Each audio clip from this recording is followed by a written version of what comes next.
Good morning friends, स्वागत है आपका ब्लू आईएएस में। फ्रेंड्स, ये हमारी 5वीं वीडियोज़ है, डे 5 है। आज का जो टारगेट है हमारा, वो आपको 2 सेशन, पिछले सेशन की तरह ही इसमें भी 2 सेशन डिस्ट्रीब्यूटेड होगा। फर्स्ट सेशन में जो हम बात करेंगे उसमें 20 अप्रैल को जो क्वेश्चंस हमने आपको दिया था, 2 क्वेश्चंस हमने आपको दिया था जिसके आंसर आपको लिखने थे। उसके आंसर सिनॉप्सिस को हम आपके साथ डिस्कस करेंगे। और साथ में जो आज का दिन का जो टॉपिक है, रजवाड़ों के प्रति जो जनता का विद्रोह होता है, उसको लेकर के हम आपको बताएंगे कि उसके डायमेंशंस क्या हैं, टॉपिक को कैसे डायमेंशन को डिकोड करना है। और उसके बाद इससे रिलेटेड 2 क्वेश्चंस हम आज आपको देंगे जो प्रीवियस ईयर के यूपीएससी के पेपर्स के क्वेश्चंस हैं। बस आपको करना यह है फ्रेंड्स कि इस आंसर को लिखना है, चाहे आप जैसा भी लिखें, आप अपने पास रखिए लिख करके। और जब हम उसका आंसर सिनॉप्सिस बताएं तो उसके बाद आप अपना मैच करा सकते हो। या अदरवाइज यदि आप चाहते हैं कि नहीं, उसका रिवैल्यूएशन यदि कर दिया जाए तो अच्छी बात है, तो आप मुझे टेलीग्राम चैनल पे जाकर के उसके आंसर्स पोस्ट कर दीजिए। हम वहाँ पे आपको उसके इवेलुएट करके आपको बता देंगे, साथ में उसके फीडबैक्स आपको दे देंगे। और या तो आप कमेंट सेक्शंस के अंदर में भी यदि टाइप कर सकते हैं तो आप यहाँ पे आंसर को टाइप करेंगे, ठीक है। तो लेकिन अच्छा ये होगा कि यदि उस क्वेश्चन को आप पेपर पर लिख करके टेलीग्राम पे चैनल पे शेयर करते हैं तो ज़्यादा अच्छा रहेगा आपके लिए, ठीक है। तो चलिए आज का टॉपिक का फर्स्ट सेशन में मैं बात कर लूँ। जिस तरह से मैं बताऊँ आपको कि हमारा टॉपिक था 20 अप्रैल का टॉपिक था आदिवासी विद्रोह, जिसको लेकर के हमने क्वेश्चंस दिए थे। और आज आपको टॉपिक यहाँ पे हाईलाइटेड दिख रहा होगा कि जिसमें है कि रजवाड़ों की जनता के विद्रोह, जो राजवाड़ों के खिलाफ जो जनता का विद्रोह हुआ था, उनको लेकर के आज की टॉपिक को हम डिस्कस करेंगे। तो चलिए पहला क्वेश्चन हम देखते हैं फ्रेंड्स। हाँ, मैं एक बात और कर दूँ फ्रेंड्स, जो फर्स्ट टाइम देख रहे हैं वो फ्रेंड्स से मेरी रिक्वेस्ट है कि चैनल को आप सब्सक्राइब कर लीजिए, ताकि जब भी हम कोई क्वेश्चंस के वीडियो एनालिसिस डालें या आंसर सिनॉप्सिस डालें, और या तो आप मेरे यूट्यूब चैनल्स पे देख रहे होंगे, बहुत अच्छे इंपॉर्टेंट कंटेंट्स आपको मिल रहे हैं जो कहीं कॉपी पेस्ट नहीं किया हुआ आता है, और एक प्रिसाइज डिफाइंड होता है, वेल मेंटेन करके हम कोशिश करते हैं कि हम कम वीडियो दें लेकिन अच्छी वीडियो दें जहां से क्वेश्चंस आने की संभावना बन सके। तो आप सब्सक्राइब कर लीजिए फ्रेंड्स, जो भी न्यू फ्रेंड्स हैं, नए बच्चे जो भी हैं वो सब्सक्राइब कर लें। और चलिए अब हम देखते हैं आज के भी क्वेश्चंस की। फ्रेंड्स, आज के क्वेश्चंस क्या था, देखो 20 अप्रैल को मैंने पूछा था कि ब्रिटिश भारत में जो 19वीं शताब्दी के दौरान कुछ जनजातीय विद्रोह होते हैं। मैंने इसकी टॉपिक्स भी आपको बताई थी कि क्या क्या इस टॉपिक के अंदर पढ़ना और कैसे पढ़ना है। इस क्वेश्चन में ये करना है कि जो जनजातीय विद्रोह हुए थे उसके ना एक्चुअली स्वरूप की ही चर्चा करनी थी, लेकिन ये केवल 150 शब्दों में ही करना था। देखो, इस सवाल का जवाब देने से पहले मैं एक चीज़ बता दूं, ये क्वेश्चन है यूपीएससी का 2003 का, ठीक है। 2003 में यूपीएससी ने क्वेश्चन पूछा था, और इस क्वेश्चन को मैं डिकोड कर रहा हूँ, इसके सिनॉप्सिस में दे रहा हूँ कैसे इस आंसर को लिखना था। आप देखते हैं कि किस तरह से संथाल विद्रोह होता है, आप देखते हैं कि किस तरह से बिरसा मुंडा विद्रोह होता है। और इन विद्रोहों का जब आप स्वरूप देखते हो, जब आप पढ़ते हो, हमने बोला था कि आप बिपिन चंद्रा की बुक से पढ़ लीजिए, या आपके पास राजीव अहिर की बुक है स्पेक्ट्रम की, वहाँ से आप पढ़ सकते हैं, वहाँ भी कंटेंट सफिशियंट है। तो देखो, भारत के विभिन्न भागों में आप देखोगे दोस्तों कि बहुत बड़े बड़े क्षेत्रों में होने वाले जो भी जनजातीय विद्रोह थे 19वीं सदी में, काफ़ी जनजातीय विद्रोह हुए 19वीं सदी में। अंग्रेजी औपनिवेशिक शासन, ध्यान रखिएगा, अंग्रेजी औपनिवेशिक शासन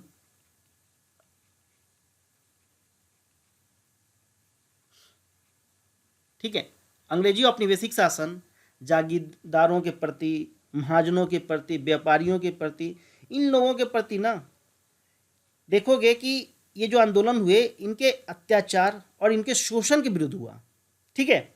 और उनको कहते हैं कि जैसे ये जो जनजातीय थे, इन्होंने क्या किया, एक संगठित होकर संघर्ष किए, लेकिन ये क्षेत्र सीमित था। देखो, इसका आंसर मैं रिटेन प्रोवाइड कर सकता था, लेकिन मैं यहाँ पे नहीं कर रहा हूँ। क्यों? क्योंकि देखिए, आप ना यूपीएससी में ऐसा नहीं होता कि, या स्टेट पीसीएस का मेंस में तो हो सकता है क्वेश्चन रिपीट भी हो जाए, यूपीएससी में मेंस के क्वेश्चन रिपीट बहुत कम होते हैं, ना चांस नहीं होता। तो आपको इसलिए मैं एनालिसिस करके बता देता हूँ कि ताकि आप खुद से सोच सको कि आपको क्या लिखना है, क्योंकि ओवरऑल लिखना तो आप ही को है ना, एग्जामिनेशन डे के दिन तो परफॉर्म तो आपको करना है। तो इसीलिए हम क्या करते हैं कि यहाँ पे एज ए हम डिस्कस कर देते हैं, हम आपको रिटेन में नहीं देते हैं, ठीक है। रिटेन आप देते हैं, आप जाएंगे टेलीग्राम चैनल पर, आप देखेंगे बहुत सारे बच्चों ने लिखते हैं आंसर, और उनको वो खुद से एज्यूम करते हैं, खुद से एनालिसिस करते हैं और फिर आंसर लिखते हैं। तो इससे क्या होगा ना कि आपकी वो जो लर्निंग स्किल है ना आंसर राइटिंग का, वो आप सीख पाओगे। इसीलिए मैं यहाँ पे लिखा हुआ आंसर नहीं प्रोवाइड करता हूँ। और बहुत सारे टेस्ट सीरीज का आंसर होता है वो लिखा हुआ रहता है, वो आपके साथ आ जाता है, आपको दे दिया जाता है सिनॉप्सिस में। लेकिन मेरी वीडियो की खासियत यही है कि मैं उस टॉपिक को डिस्कस आपके साथ करता हूँ, उसके हर डायमेंशन को कवर करने की कोशिश करता हूँ ताकि आपको समझ में आ सके। ठीक है, are you getting my point?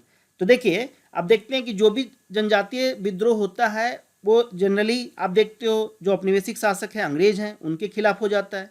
जागीरदारों के प्रति भी होता है, आप देखोगे महाजनों के प्रति, व्यापारियों के प्रति, क्योंकि इन लोगों ने इतना शोषण किया, इतना अत्याचार किया जनजातियों पे, जिसके विरुद्ध ही क्या होता है कि ये लोग बगावत करते हैं।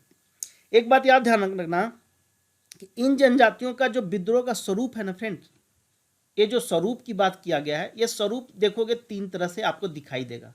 कहीं पे आपको ये धार्मिक स्वरूप भी दिखेगा, मैं आपको बताऊंगा कि कैसे। धार्मिक स्वरूप भी आपको दिखेगा, कहीं कहीं पे ये आपको आर्थिक स्वरूप भी दिखेगा, ठीक है, और कहीं पे हल्का फुल्का, ज्यादा तो नहीं कह सकते हो कि राजनीतिक, ठीक है, राजनीतिक स्वरूप भी आपको दिखता है। अब कैसे देखो, जमींदारों के शोषण की जो एंडिंग होती है, समाप्ति, और स्वयं के राज को स्थापित करने के उद्देश्य से भी बहुत सारे आंदोलन चलाए गए। जो जमींदार थे, जहां पे कंट्रोलिंग करते थे, उनका शोषण को समाप्त करने की कोशिश की इन्होंने। जैसे संथाल विद्रोह की मैं बात करूं आपके साथ, जैसे आप संथाल विद्रोह को देख लो। जब संथाल विद्रोह को आप देखते हो तो संथाल विद्रोह में आपको दोनों चीजें दिखेगा। जहां आप देखोगे कि संथाल विद्रोह में आर्थिक स्वरूप तो दिखेगा ही दिखेगा तुम्हें, कुछ हद तक वहां पे देखोगे कि राजनीतिक स्वरूप भी दिखता है संथाल विद्रोह में। ठीक है, आप जब पढ़ेंगे राजीव अहिर की बुक, या आपने पढ़ा होगा तो आपने देखा होगा वहां पे कि वो आर्थिक और राजनीतिक दोनों स्वरूप लिए हुए। लेकिन वहीं जब आप बिरसा मुंडा की जब विद्रोह की पढ़ाई करते हो, जब पढ़ते हो, तो उसमें देखोगे कि जनरली बिरसा मुंडा का विद्रोह आर्थिक और धार्मिक दोनों हो जाता है। वहां पे राजनीतिक की बात नहीं होती, वहां पे आर्थिक और धार्मिक स्वरूप की बात हो जाती है।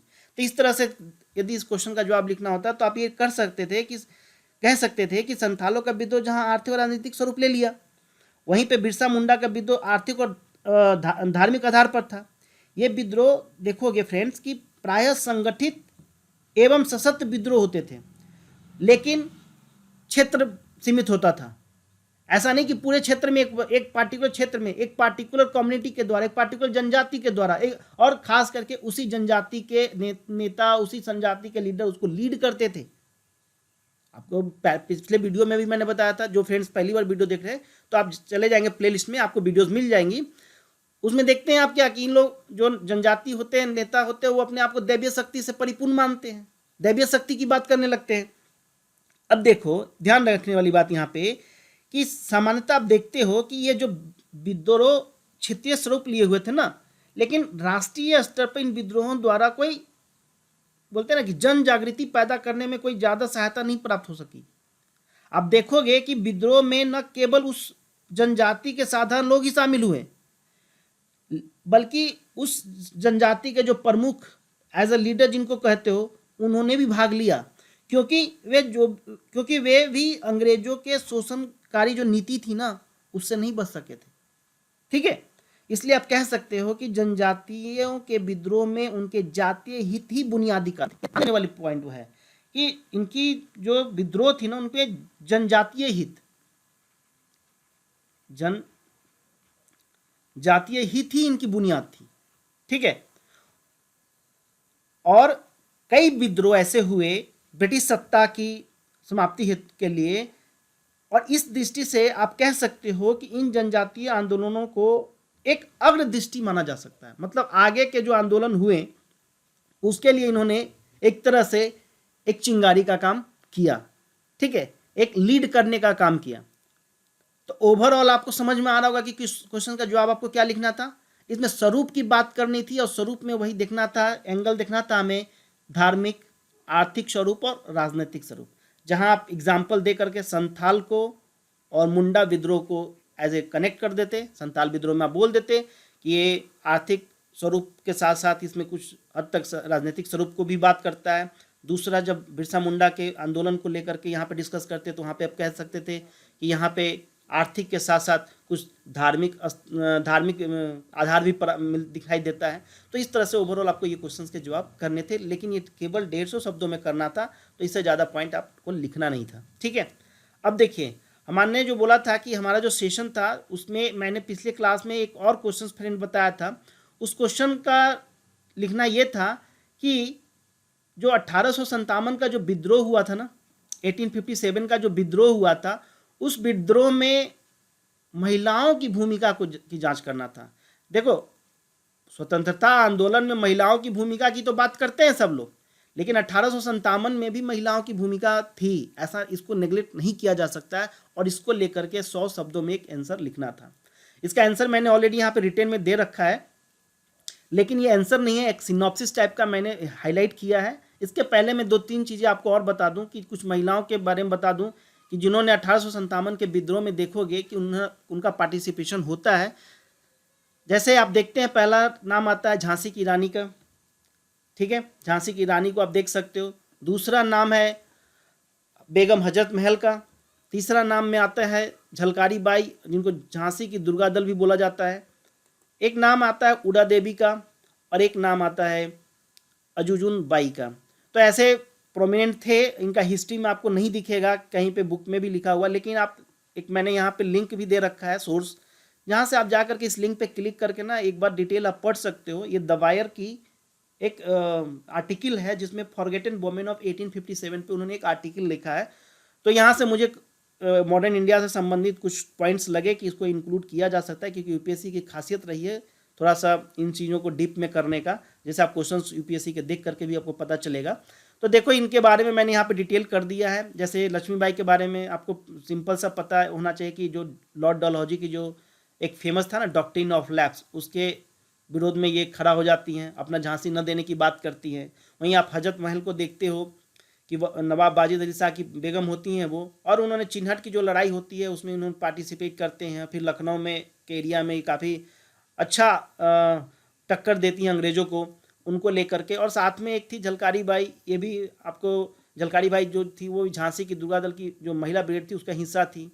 ठीक है, इनकी मूर्ति भी बनी हुई है झालकी बाई की ग्वालियर में। उसके बाद एक नाम है उड़ा देवी, जो फ्रेबी का एक crack shot and the warrior करके, आप जो फ्रेंड्स लखनऊ से होंगे उन्हें पता होगा कि सिकंदराबाद बाग के बाहर जो चौक है वहाँ पे भी इनकी मूर्ति भी लगी हुई है। तो इस तरह से आप देखते हो कि कुछ महिलाओं को यहाँ पे मैंने एक्सप्लोर करने की कोशिश किया है, उनको बताने की कोशिश किया है, जो कहीं ना कहीं आप देखते हो मॉडर्न इंडिया की जो बुक्स आप पढ़ते हैं वहाँ पे इनकी इन्फॉर्मेशन आपको नहीं मिलती है। तो थोड़ा सा एक बार देख लीजिएगा, वीडियो को पॉज करके देख लीजिएगा, इनके बारे में मैंने लिख दिया है ऑलरेडी। खाली नाम थोड़ा ध्यान रखना, हो सकता है कि यूपीएससी ये पूछ दे कि जब महिलाओं के नाम प्रीलिम्स में भी मान लो क्वेश्चन आ जाए तो हो सकता है वो जगह के नाम के साथ साथ पूछ दे कि कौन सी महिला किस जगह से इंक्लूडेड थी या एसोसिएटेड थी इस आंदोलन से। तो इस तरह का क्वेश्चन आप उम्मीद कर सकते हो, आपको देखने के लिए मिल सकता है। रही बात सवाल के जवाब का, तो 1857 के विद्रोह में जो महिलाओं द्वारा निभाई गई जो भूमिका थी उसकी जांच करना था। देखो, इसमें महिलाओं ने ना इस विद्रोह में अपने अपने अकॉर्डिंग अपना अपना एक कर्तव्य निभाया, जिसमें से बहुत सारा नाम अभी आपको मैंने बताया भी, रानी की लक्ष्मीबाई हो गई, बेगम हजरत महल हो गई। तो ऐसे करके देखोगे कि 2-3 चीज़ों में, जैसे एक दूत के रूप में भी ये काम किए, जैसे इन्होंने संचार नेटवर्क को प्रोवाइड किया, इन्फॉर्मेशन कहीं पे पहुंचाना था उसके लिए भी इनको यूज़ किया गया, ये उसके मदद किए।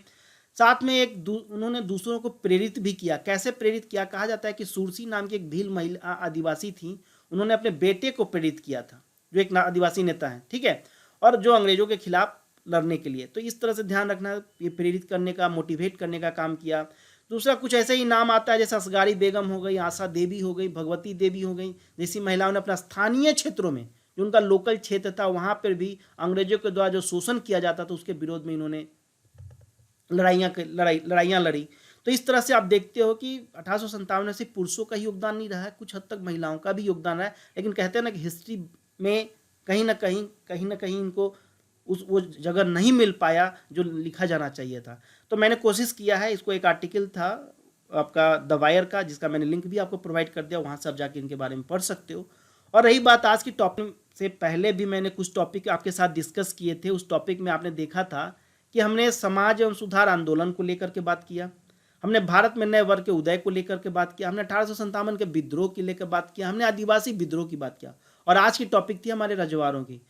बिना राजाओं की बात किए हुए ना ये विद्रोह कंप्लीट नहीं होने वाला है, क्योंकि रजवाड़ों ने किसी न किसी हद तक अंग्रेजों को सपोर्ट ही किया था, तो कैसे उनके प्रति भी विद्रोह ना हो, ऐसा पॉसिबल ही नहीं था। देखो, इस टॉपिक को तुम 4 भाग में डिस्ट्रीब्यूट कर देना। कैसे? पहला ये देखना कि जो रियासतें थी उनमें स्वाधीनता आंदोलन की शुरुआत कैसे होती है, थोड़ा सा एक भूमिका के साथ। दूसरा देखोगे कि 1935 का जो एक्ट आता है फ्रेंड, 1935 का जो एक्ट आता है, 1935 का जो अधिनियम बनती है, उसका प्रभाव क्या रजवाड़ों के प्रति कुछ चेंज होता है या ना, ये आपको एनालिसिस की पार्ट है, ये आपको पढ़ना है। दूसरा जो 1937 के जो चुनाव होता है, 1937 में जो चुनाव होता है, उसके प्रभाव को भी देखो रजवाड़ों के कॉन्टेक्स्ट में, ठीक है। और उसके बाद 1942 का जो भारत छोड़ो आंदोलन है, उसका प्रभाव देखो रजवाड़ों के प्रति। तब तुम्हें समझ में आएगा, तभी टॉपिक को तुम डिकोड कर पाओगे कि जनता का जो विद्रोह था वो रजवाड़ों के प्रति कैसे बढ़ा। मैं थोड़ा सा इंट्रो कर देता हूँ, मैं आगे अगली टॉपिक में जब मैं इसका क्वेश्चंस डिस्कस करूंगा तो और डिटेल में मैं आपसे बात करूंगा। देखो, ध्यान रखना कि जैसे मान लो जब रियासतों में जो स्वाधीनता आंदोलन है उसकी जो शुरुआत की जब बात करोगे ना, तो ध्यान रखना कि 1920-21 के आसपास, ठीक है, 1920-21 के आसपास देखते हो कि असहयोग एवं खिलाफत आंदोलन का क्या होता है, शुरुआत हो जाती है। और इस आंदोलन के फलस्वरूप देखोगे कि विभिन्न रियासतों में, जैसे मैसूर को देख लो, आप हैदराबाद को देख लो, आप बड़ौदा को देख लो, जामनगर को देख लो, कठियावाड़ रीजन को देख लो, दक्कन के कुछ रियासतों को देख लो, वहां पे स्टेट पीपल कॉन्फ्रेंस एक नाम की एक संगठन बनती है। कौन सा? State people conference, state people conference, इस नाम की एक संस्था बनती है फ्रेंड्स, ठीक है। और यह 1927 के आसपास एक all India state people's conference, state people conference तो होता है, लेकिन 1927 में जब all India state people conference का आयोजन किया जाता है ना, उसमें लगभग कहा जाता है कि विभिन्न रियासतों से लगभग 700 से अधिक प्रतिनिधि रिप्रेजेंटेटिव पार्टिसिपेट करते हैं। और इसमें जो महत्वपूर्ण भूमिका निभाया जाता है वो होते हैं आपके बलवंत राय मेहता, मनीलाल कोठारी, जी.आर. अभ्यंकर, ऐसे लोग होते हैं जिसमें काफ़ी उनका योगदान होता है, काफ़ी इंपॉर्टेंट रोल प्ले करते हैं इस ऑर्गेनाइजेशन, ये जो कॉन्फ्रेंस होता है उसको ऑर्गेनाइज कराने में, ठीक है। इन्हीं देशी रियासती जो क्षेत्र होते हैं फ्रेंड्स, उसमें उत्तरदायी सरकार की स्थापना का जो आंदोलन चला था, उसे ही बाद में देखोगे कहा जाता है प्रजामंडल आंदोलन, ठीक है। तो इस तरह से आप थोड़ा सा इसको टॉपिक को पढ़ो, आपके पास लक्ष्मी ये राजीव अहिर की जो बुक है उसमें भी टॉपिक मिल जाएगा, और बिपिन चंद्रा की बुक है तो वहाँ पे भी आपको ये टॉपिक मिल जाएंगे। तो इस तरह से आप देखते हो कि किस तरह से शुरुआत होती है रजवाड़ों के प्रति जनता का विद्रोह। तो इसको इस टॉपिक के अंदर पढ़ना, और यहाँ से भी एक अच्छा सा क्वेश्चन, बहुत ब्यूटीफुल क्वेश्चन मिलता है। और मैं आपको सामने एक भी बात और भी बताऊँगा कि यूपीएससी का 2018 का क्वेश्चन, हाँ 2018 में एक क्वेश्चन आता है बटलर कमीशन। बटलर कमीशन की जब वो बात करता है, देखो यहाँ पे मैंने उससे रिलेटेड एक मेंस का क्वेश्चंस भी डाल दिया है कि बटलर समिति का जो रिपोर्ट आया था, उस रिपोर्ट का भारत में क्या प्रतिक्रिया हुई। और यूपीएससी ने प्रीलिम्स पॉइंट ऑफ व्यू से पूछ लिया था कि बटलर समिति किससे संबंधित थी।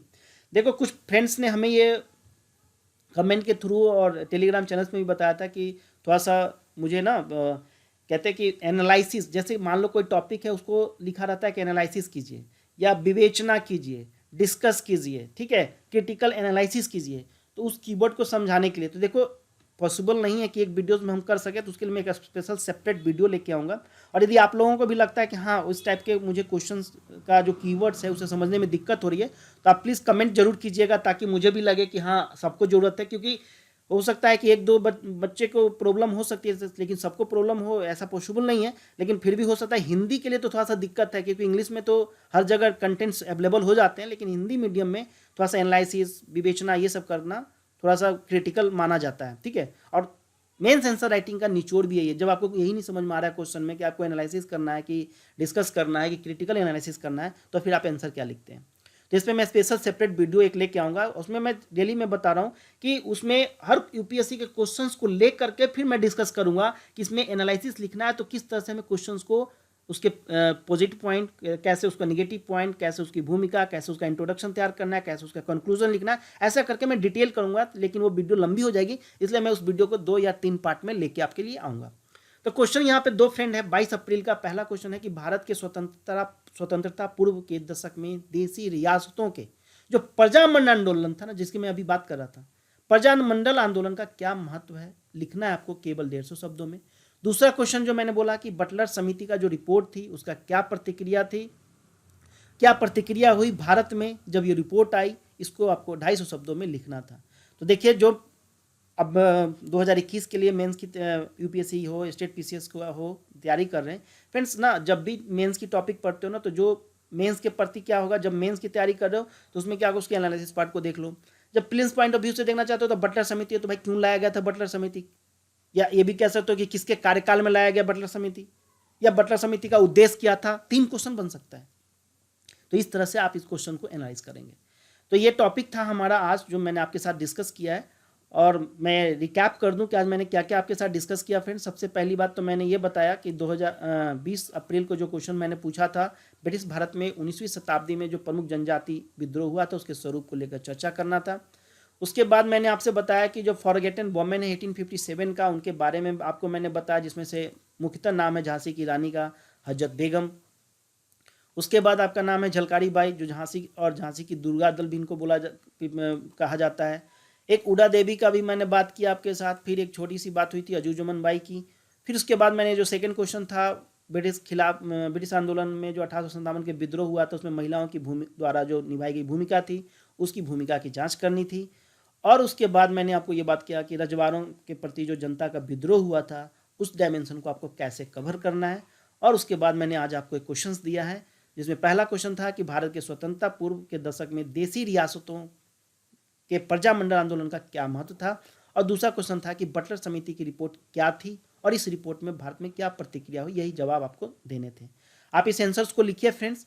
और मैं यही कहूँगा कि वीडियो आपको पसंद आती है तो लाइक एंड शेयर सब्सक्राइब जरूर करना, और कोशिश कीजिए आंसर राइटिंग करने का। कि सिंपल सी बात है, prelims is your gate pass, mains yours rank decider. तो मेंस की राइटिंग ही आपको रैंक को डिसाइड करती है, तो मेहनत तो आपको करनी ही पड़ेगी। और रही बात हमारी, तो हमारी तरफ से इस तरह के वीडियोस में सारे टॉपिक्स पे लेकर के आएंगे, एक एक करके मैं आपको प्रोवाइड करता चला जाऊंगा। बस आपको ये करना है, थोड़ा सा लाइक जरूर करना है, क्योंकि इससे मुझे भी एक मोटिवेशन मिलती है। और आप लोग अच्छे बच्चे हैं, मेहनत भी कर रहे हैं और अच्छे से आंसर लिखते भी हैं। और मैं यही कहूँगा friends, you all guys are awesome. And finally thanks for watching.